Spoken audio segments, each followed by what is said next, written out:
nandito na po tayo sa farm. Magandang umaga, pero hindi maganda ang panahon kasi dito sa Nueva Ecija at sa ibang mga lugar mataas ang pong signal. So Nueva Ecija, ang update is signal number 3 na po. Malakas ang hangin, madilim na, wala pang ulan, paambon-ambon lang pero sobrang lakas ng hangin. Dinaanan namin yung Pampanga River and sobrang lakas na ng hangin doon. So nandito tayo sa farm, mahangin na po talaga. At pinagdadasal natin na sana hindi maapektuhan yung ating berdana sa dulo doon. Syempre yung ating hina-harvest sa sitaw ngayon kasi nga malakas na malakas ang hangin, matindi ang hangin, kaya nga umabot na tayo ng signal number 3. At wag naman po sanang tumumba yung ating berdana sa dulo. So itong ating Negros Star is naka-secured naman. Secured naman po silang lahat na ngayon dito. Nakabalag naman na silang lahat, matitibay. Sana lang din matibay po yung kanilang mga puno. Pinalupot na din natin kahapon yung ibang mga pwedeng ipalupot na sanga para syempre makakapit sila. Kagaya niyan. Basta po yung hangin. Huwag naman po sanang makaapekto ng masyadong matindi sa ating mga tanim.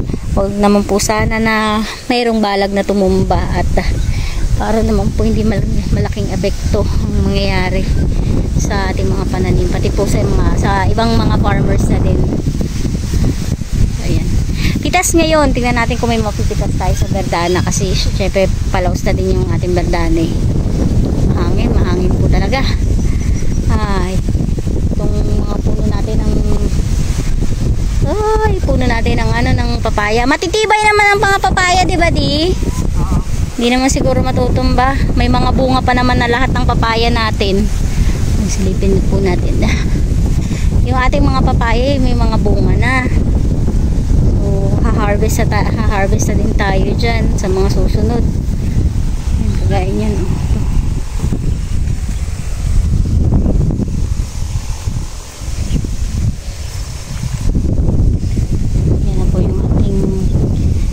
Star.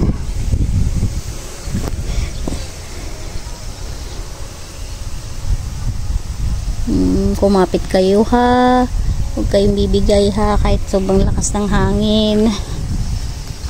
Pilitin yung kumapit para hindi kayo mabuwal,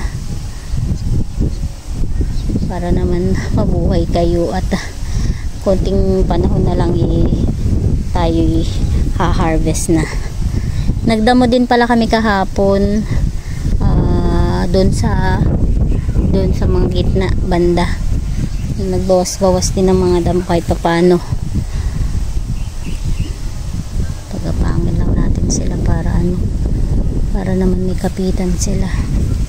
Madami na po nang gumagapang kaso hindi pa nila nasisense yung gapangan nila. Pero sa huli mararamdaman din nila yan na meron na palang gapangan.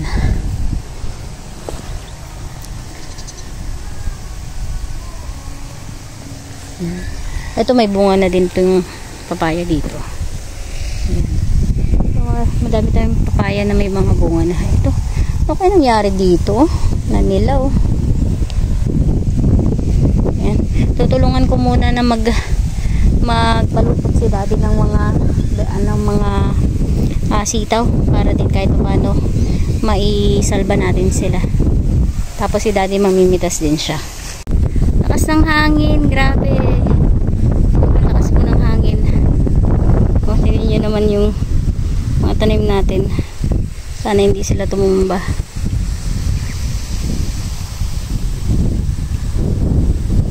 Maririnig nyo naman po yung ano ng hangin yung tunog ng hangin.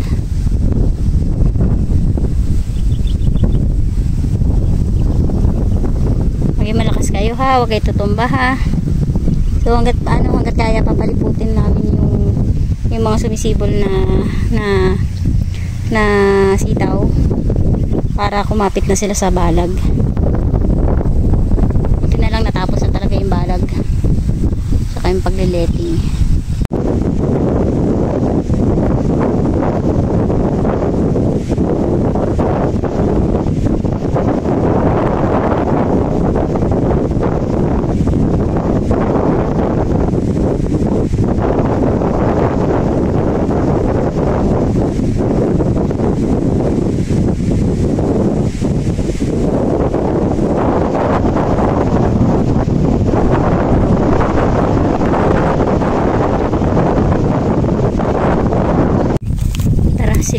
lang din natin yung Verdana kasi matagal na akong hindi nakapunta doon.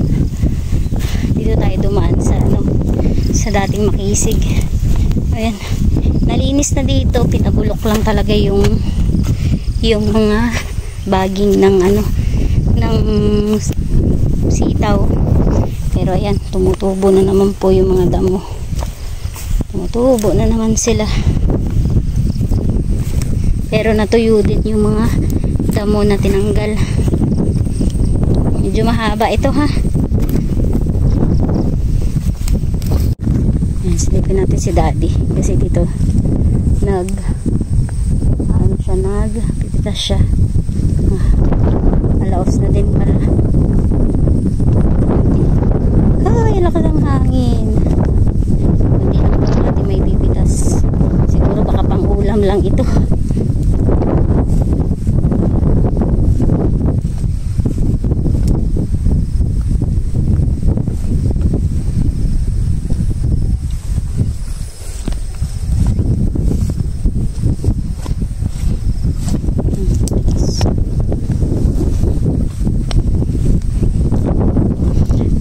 Harvest na tayo dito 16, kaya ayan, medyo hindi na rin maganda yung itsura niya,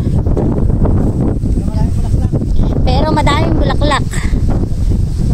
Hindi lang natin makita maayos, pero madami siyang bulaklak, ang daming patubo. Oo, yun.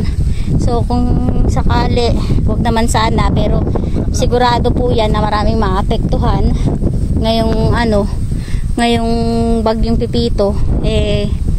Talagang asahan po natin yan na maraming taniman na masisira kahit ayaw po natin mangyari. Madaming bulaklak, as in. So magbubunga pa ito, wag lang tutumba. At pagdasal natin na hindi siya tumumba, kasi sigurado pagkatapos ng bagyong Pipito mataas talaga yung gulay.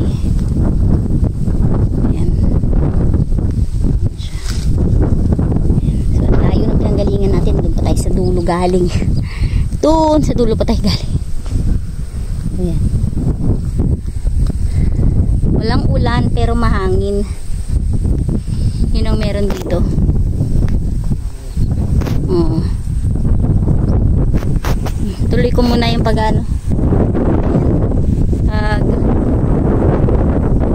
pagpapalupot ng mga sitaw dun sa Negros Star. Uy, yung lakas ng hangin.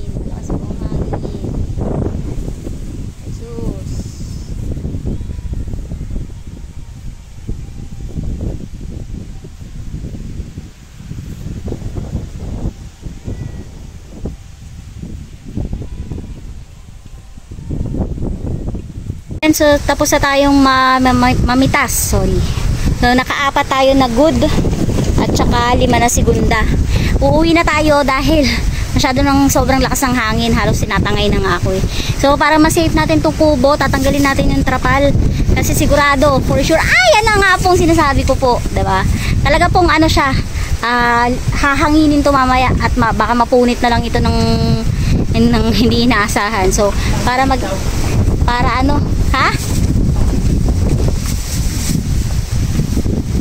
ayan, tanggalin natin para maging safe. Sayang naman yung trapal kung mapupunit lang. Ayan, ang ating kasitawan sana maging siya, kumapit at hindi matumba. Pati yung mga papaya din natin, sana hindi sila matumba sa sobrang lakas ng hangin. Sana naman po. Ayan. So tinanggal na namin, kabit ko tong trapal at kami uuwi na. Kasi baka sa bahay din sobrang hangin na din.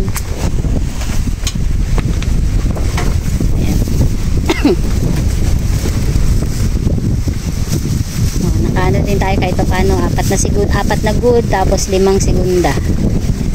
Tapos may uwi tayo sa bahay. Ating mga sitaw, Lord, naman pong sobra-sobra. Pero yung ating Verdana sa dulo, gumagalaw yung Verdana po natin sa dulo, asahan po natin.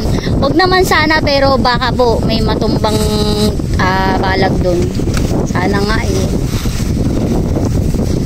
na, ayan na. Ayan na.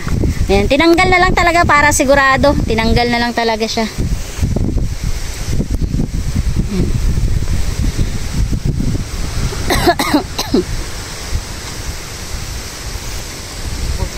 Yan, sige. Aalis na kami.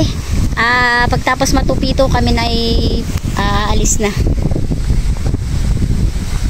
Andiyan na pala sila. Maaga kayo. Uuwi na, baka mabagyo pa. Ito lang naman sa amin. Kunin nyo na lang mamaya. Kaunti lang naman. Jeep lang dala nyo. Konti lang yung pitas. Ano po? Si right track. Sira na naman. Sige lang. Uy! Ano ba yun? Ayan, kinuha na ni kuya. Tinanggal na nga namin eh. Ingat kayo kuya ha. Ingat kayo.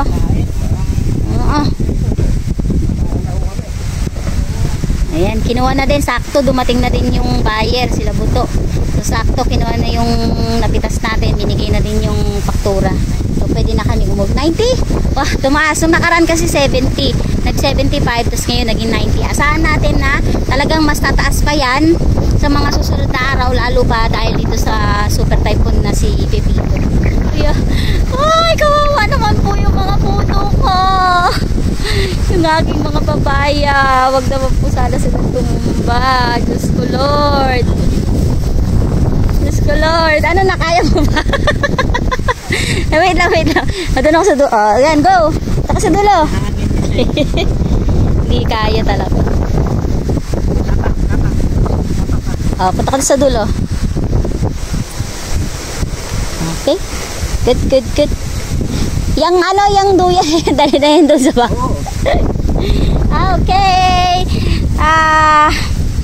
Mag-ingat tayong lahat. Sobrang lakas ang bagyo. Mag-ingat tayong lahat, ha?